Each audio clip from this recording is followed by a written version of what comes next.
Thank you for tuning in to VDubLab. Today we're going to be replacing a PCV on a Atlas. First off, you're going to remove this clamp here. I like to use my nip picks, just kind of tear those right off and throw them to the side, as we're not going to need them.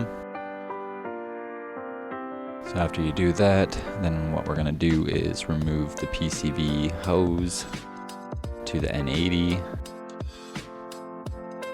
So once you get that removed, just place that N80 to the side there.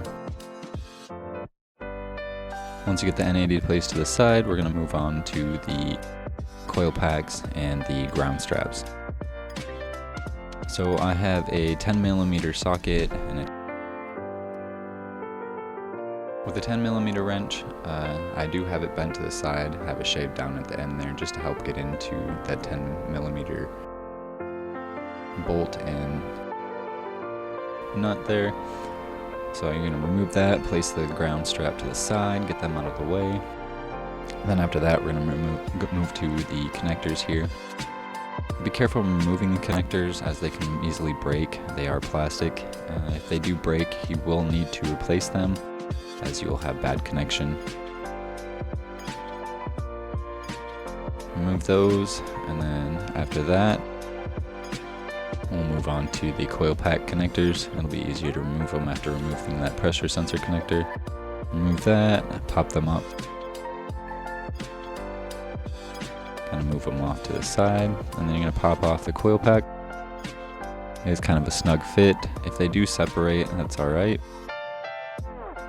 They will pop back together, so no need to worry. Pop those out.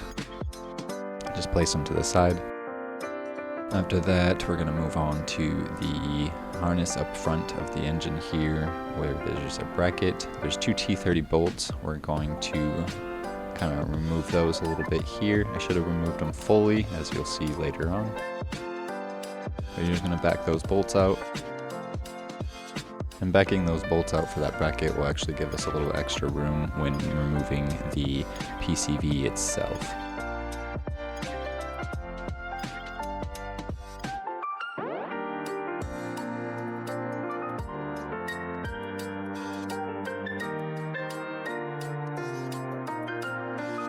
So after kind of getting that bracket loose, we're going to go back to the T30. You can see the T30 long Torx bit. Should be 6 of them there. Remove those.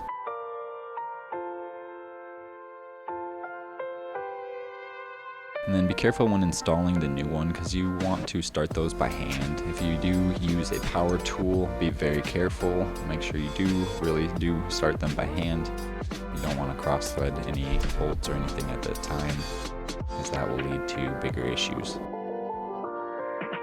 So we'll remove the PCV here in a second.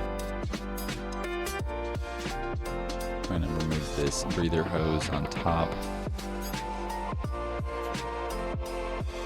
You can either use a flathead. I like to use these little mini pry bar tools. They have like a little 90-degree bend on them.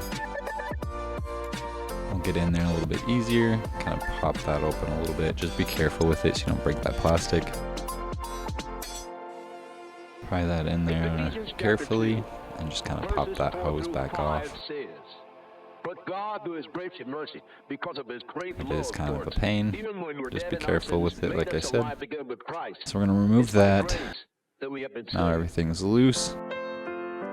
And here's where I recommend removing those T30 bolts completely, because see how I'm kind of struggling getting the PCV out.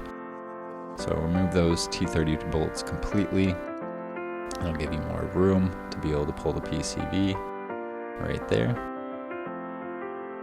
And then you'll be able to easily disconnect the PCV from the breather hose. So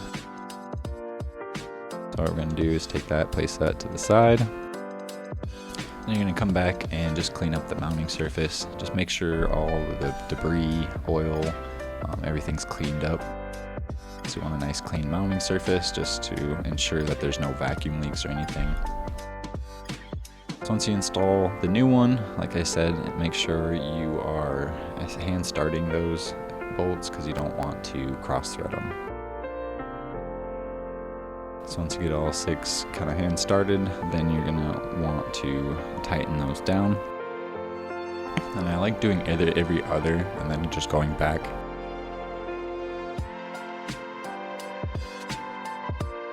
Make sure you get a nice clean surface.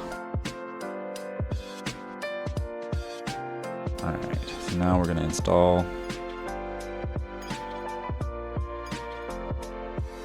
And I don't know, I've already said it, but start those screws by hand.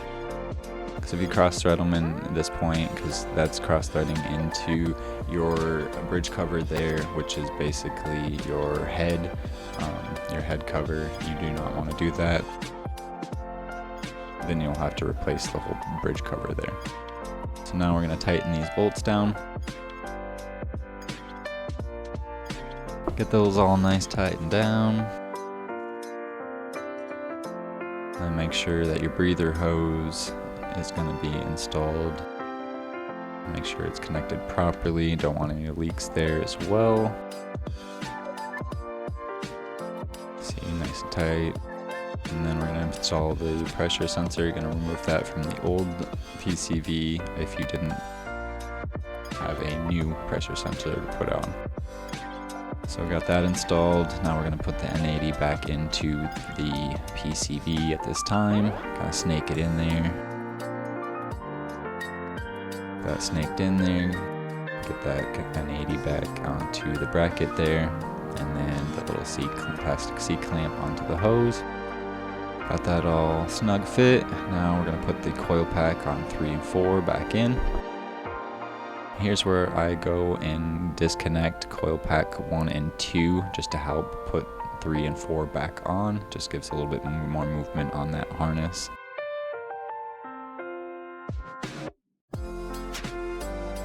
Make sure when you connect these in, you actually hear the click of each one. Make sure they're fully connected, otherwise you will have misfire issues. Now we're going to install those 10mm bolts, ground bolts, and coil pack bolts. Get those snug and fit, and then put the ground straps on.